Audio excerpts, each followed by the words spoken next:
सन 1925 और बाद के कुछ वर्ष ऐसे थे जबकि स्वतंत्रता आंदोलन में शिथिलता आ गई थी।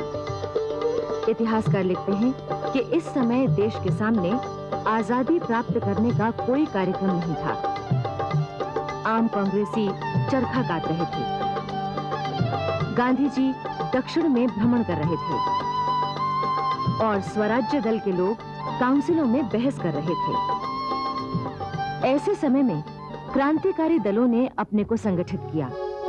शचीन्द्र नाथ सान्याल, राम प्रसाद बिस्मिल, राजेंद्र नाथ लाहिड़ी, अशफाक उल्लाह आदि इस दल के प्रमुख कार्यकर्ता थे।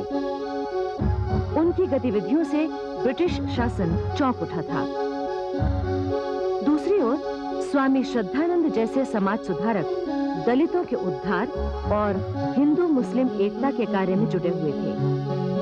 स्वामी श्रद्धानंद गांधी जी की प्रेरणा से सन 1919 में सत्याग्रह में शामिल हुए थे।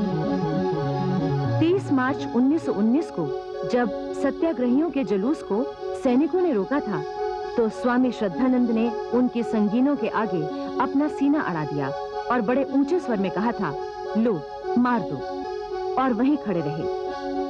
उनके तेजस्वी व्यक्तित्व और गंभीर स्वर के सामने सैनिक सहम कर रह गए थे। स्वामी श्रद्धानंद के कार्यों से प्रेरित होकर उन्हें दिल्ली की जामा मस्जिद की सीढ़ियों से व्याख्यान देने के लिए बुलाया गया था। शायद भारत ही नहीं, इस्लाम के इतिहास में इस तरह का ये पहला मौका था। किंतु सन 1923 में स्वामी श्रद्धानंद ने कांग्रेस से इस्तीफा दे दिया। उनका कहना था, राजनीति के कार्यों के लिए तो बड़े-बड़े लोग मौजूद हैं। मैं ब्रह्मचर्य और दलित जातियों के उद्धार के लिए काम करूंगा। सन 1926 में एस श्रीनिवास अयंगार की अध्यक्षता में कांग्रेस का अधिवेशन गुवाहाटी में हुआ। किंतु उससे एक दिन पूर्व ही समाचार आया कि स्वामी श्रद्धानंद की हत्या हो गई है। इससे अधिवेशन फीका पड़ गया। कांग्रेस के सभापति को हाथी पर बिठाकर जुलूस निकालने का कार्यक्रम रद्द कर दिया गया। महात्मा गांधी ने स्वामी श्रद्धानंद के बारे में शोक प्रस्ताव रखा और मोहम्मद अली जिन्ना ने उसका समर्थन किया। अब यह भी जरूरी समझा जाने लगा था कि मजदूरों के हितों की भी चिंता की जाए। सन 1926 में मद्रास में इसी उद्देश्य से मजदूर किसान पार्टी का गठन हुआ। सन 1926 में मद्रास में आयोजित भारतीय ट्रेड यूनियन कांग्रेस के छठे अधिवेशन में अध्यक्ष पद से बोलते हुए वीवी गिरी ने कहा था, मजदूरों को न केवल संगठित करना जरूरी है, बल्कि उनके बीच सहयोग स्थापित करना भी जरूरी है। उधर किसानों के अधिकारों की लड़ाई गुजरात में वल्लभ भाई पटेल भी लड़ रहे थे। खेड़ा सत्याग्रह के दौरान वल्लभ भाई ने कोट पैंट टाई त्याग कर किसानों की पोशाक धोती कुर्ता अपना ली थी। अहमदाबाद की प्रसिद्ध कपड़ा मिल मजदूर हड़ताल में भी वल्लभ भाई ने गांधी जी के साथ उल्लेखनीय कार्य किया था। नागपुर के झंडा सत्याग्रह का नेतृत्व भी वल्लभ भाई ने किया था, जिसमें ब्रिटिश सरकार को झुकना पड़ा था और इससे वल्लभ भाई को देशव्यापी ख्याति मिली थी। सन 1927 में गुजरात के किसानों पर सरकार ने लगान की दर बढ़ा दी। इसके विरुद्ध किसानों में जबरदस्त आक्रोश उठा और वो कुछ भी करने को तैयार थे। बस उन्हें केवल एक कुशल नेतृत्व की आवश्यकता थी। आखिर बारदोली में किसानों ने वल्लभ भाई से नेतृत्व करने के लिए कहा। वल्लभ भाई ने कहा, यदि हर तरह का जोखिम उठाने के लिए आप तैयार हैं, तो मैं आपके लिए लड़ सकता। किसान तो हर तरह से तैयार थे। वल्लभ भाई के नेतृत्व में ऐतिहासिक बारदोली किसान सत्याग्रह शुरू हो गया। वल्लभ भाई ने यह आंदोलन इस तरह संगठित किया था कि लगान मिलना तो दूर, गांव में सरकारी अफसरों को भोजन, रिहाइश और सवारी तक मिलना दुश्वार हो गया था। बारदोली किसान आंदोलन को दबाने के लिए ब्रिटिश सरकार ने किसानों पर जुल्म ढाए, उनके घर तोड़ दिए, मवेशी जब्त कर लिए और उन्हें गिरफ्तार कर लिया, किंतु किसान झुके नहीं। अंत में सरकार को ही झुकना पड़ा। वल्लभ भाई की इस सफलता पर प्रसन्न होकर गांधी जी ने उन्हें सरदार की उपाधि दी थी। तभी से वो सरदार वल्लभ भाई पटेल कहलाने लगे थे। सन 1928 में ब्रिटिश सरकार ने इंग्लैंड के एक प्रसिद्ध वकील सर जॉन साइमन की अध्यक्षता में एक कमीशन नियुक्त किया। कहा यह गया था कि इसे भारत के भाग्य का निर्णय करने के लिए नियुक्त किया गया है, किंतु ये सब केवल दिखावा था, क्योंकि इसे दरअसल भारतीयों को बहुसंख्यक और अल्पसंख्यक के रूप में बांटकर उनमें फूट डालने के लिए भेजा गया था। पंडित मोतीलाल नेहरू ने इस कमीशन के विरोध में स्पष्ट कहा था कि ये तो भारतीयों की आंखों में धूल झोंकने का एक तरीका है। एने बेसेंट ने कहा था, इस कमीशन की स्थापना अगर जले पर नमक छिड़कना नहीं है तो और क्या है। 3 फरवरी 1928 को सर जॉन साइमन के साथ 7 सदस्यों वाला कमीशन जब बंबई उतरा तो सारे देश में उसका विरोध किया गया। सबसे अपमानजनक बात यह थी कि इसमें किसी भारतीय को सदस्य नहीं बनाया गया था। कमीशन जहां-जहां गया वहीं उसे जबरदस्त विरोध का सामना करना पड़ा। Simon commission go back, Simon commission वापस जाओ, Simon commission go back. Patna में ब्रिटिश हुकूमत ने गांव से कुछ किराए के प्रदर्शनकारी बुलाए थे ताकि वो साइमन कमीशन के समर्थन में नारे लगाएं। लेकिन जब विरोधी जुलूस उनके सामने पहुंचा तो वो सब भागकर उसमें शामिल हो गए और ब्रिटिश हुक्मरान खड़े-खड़े देखते रह गए। 20 अक्टूबर 1928 को साइमन कमीशन लाहौर पहुंचा। कमीशन का विरोध करने वाले जुलूस का नेतृत्व किया था पंजाब के श्री लाला लाजपत राय ने। जैसा कि आप जानते हैं, लाला लाजपत राय उस समय देश के अग्रणी नेताओं में थे, किंतु ब्रिटिश शासन की दमन नीति के सामने किसी भी बड़े नेता का कोई महत्व नहीं था। जुलूस पर अंग्रेज पुलिस की लाठियां बरसी और लाला लाजपत राय बुरी तरह जख्मी हो गए। लाला जी के घायल होने की खबर से सारे देश में विरोध की लहर ने तेजी पकड़ ली। लाला लाजपत राय ने उस समय कहा था, मेरे ऊपर जो लाठियों के प्रहार किए गए हैं वही एक दिन ब्रिटिश साम्राज्य के ताबूत में कीले साबित होंगी। 17 नवंबर 1928 को लाला लाजपत राय का देहांत हो गया। इससे सारे देश में खलबली मच गई। नेहरू जी के शब्दों में, उस समय देश के लोगों में दुख से अधिक क्रोध भड़क उठा। 15 दिसंबर 1928 को क्रांतिकारी दल ने लाला जी की हत्या के जिम्मेदार अंग्रेज ऑफिसर सैंडर्स की हत्या कर दी। इस योजना में भगत सिंह, राजगुरु और चंद्रशेखर आजाद शामिल थे। लाहौर के बाद जब साइमन कमीशन लखनऊ पहुंचा तो वहां जवाहरलाल नेहरू, गोविंद वल्लभ पंत आदि नेताओं ने विरोध में जुलूस निकाले और जैसा कि सभी जगह हो रहा था, अंग्रेज पुलिस ने लखनऊ में भी अपना दमन चक्र चलाया।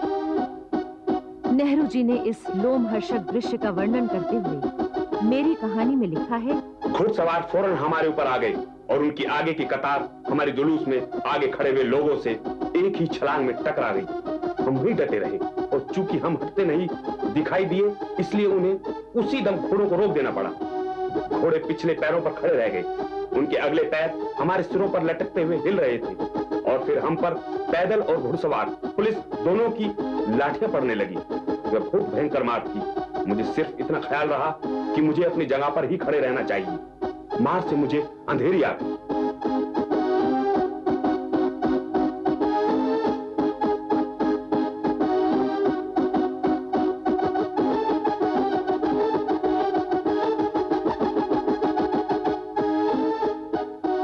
कभी-कभी मन ही मन गुस्सा और उलटकर मारने का ख्याल आया। मैंने सोचा कि अपने सामने के पुलिस ऑफिसर को गिराकर घोड़े पर खुद चढ़ जाऊं। ये कितना आसान था, मगर लंबे अरसे की तालीम और अनुशासन ने काम दिया। इसके अलावा मैं अच्छी तरह जानता था कि अगर हमारी तरफ से कुछ भी मुकाबला हुआ तो ये भीषण दुर्घटना हो जाएगी, जिसमें हमारे आदमी बड़ी तादाद में गोलियों से भून दिए जाएंगे। लखनऊ के इस जुलूस में नेहरू जी के साथ गोविंद वल्लभ पंत भी थे। उन्हें तो और भी ज्यादा चोटें आई थी, इतनी कि बहुत अरसे तक उन्हें इतना दर्द रहा, इतनी तकलीफ रही कि वो कमर भी सीधी नहीं कर सकते थे। जब साइमन कमीशन देश के विभिन्न स्थानों का दौरा कर रहा था, उन्हीं दिनों कलकत्ते में मोतीलाल नेहरू की अध्यक्षता में कांग्रेस का अधिवेशन हुआ।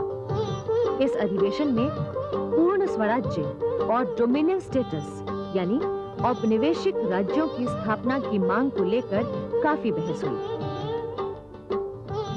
सुभाष चंद्र बोस और जवाहरलाल नेहरू जैसे युवा नेता तत्काल पूर्ण स्वराज्य की मांग का प्रस्ताव पास कराना चाहते थे, किंतु कांग्रेस के पुराने नेता नहीं मान रहे थे।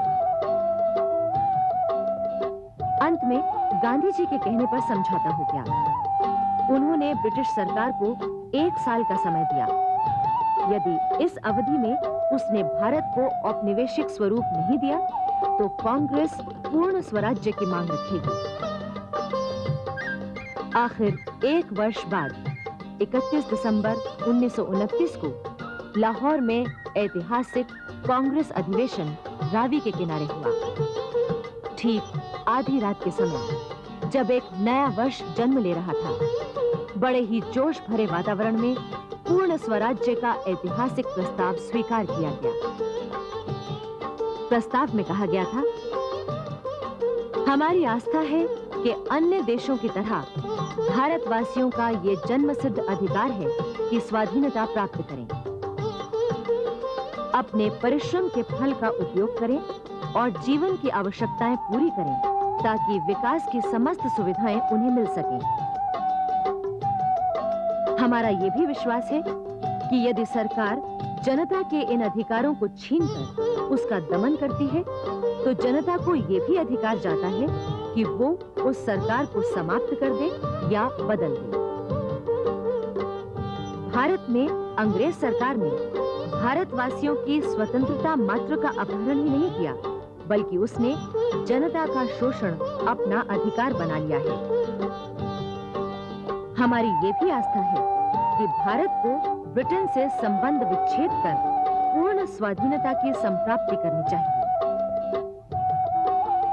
लाहौर अधिवेशन में पूर्ण स्वराज्य की मांग के साथ ही उस समय के सबसे युवा राजनीतिज्ञ जवाहरलाल नेहरू को राष्ट्रपति चुना गया था। प्रस्ताव में यह भी निश्चय किया गया था कि 26 जनवरी को हर वर्ष स्वाधीनता दिवस मनाया जाएगा।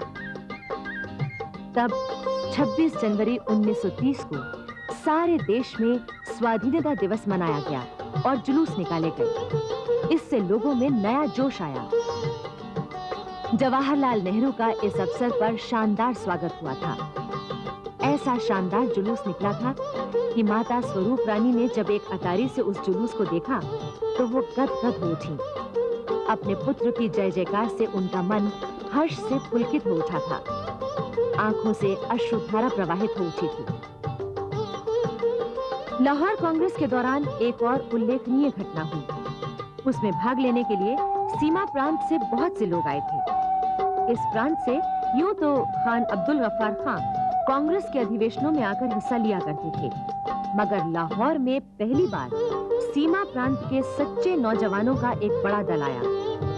वो वहां से ये ख्याल और जोश लेकर गए कि वो आजादी की लड़ाई में सारे हिंदुस्तान के साथ हैं। इस तरह 1930 से सीमा प्रांत के लोग आजादी की लड़ाई में महत्वपूर्ण और बड़ा हिस्सा लेने लगे। आखिर ब्रिटिश सरकार ने पूर्ण स्वराज्य की मांग नहीं मानी। असेंबली के तमाम मेंबरों ने इस्तीफा दे दिया। सुभाष चंद्र बोस और उनके 11 साथियों को भी गिरफ्तार कर लिया गया। पूर्ण स्वराज्य की मांग न माने जाने पर कांग्रेस के लिए यह जरूरी हो गया था कि वो अपना संघर्ष तेज कर दे। गांधी जी और अन्य नेताओं ने यह विचार किया कि अब देश को एक साथ जगाना है, सबको साथ लेकर चलना है। यह भी तय किया गया कि ऐसे प्रयास किए जाएं जिनसे ब्रिटिश सरकार के हाथ पांव फूल जाएं और व्यवस्था संभालने में वो अपने को कमजोर महसूस करे। 15 फरवरी 1930 को कांग्रेस की कार्यकारिणी समिति ने अहमदाबाद में सत्याग्रह आंदोलन आरंभ करने का प्रस्ताव पास किया। गांधी जी ने वॉयसरॉय को पत्र लिखकर समझाने की कोशिश भी की ताकि आंदोलन की जरूरत ना पड़े, पर उसका कोई असर नहीं हुआ। तब गांधी जी ने नमक कानून तोड़ने के लिए जनता का आह्वान किया। उन्होंने कहा, पानी के बाद नमक ही सबके लिए सबसे जरूरी चीज है। उस पर सरकार को टैक्स लगाने का कोई अधिकार नहीं है। इस टैक्स से लाखों भूखों, बीमारों और विकलांगों तथा बेसहारा लोगों पर असर पड़ता है। दुनिया में इससे बड़ा अमानुषिक टैक्स और कोई नहीं हो सकता।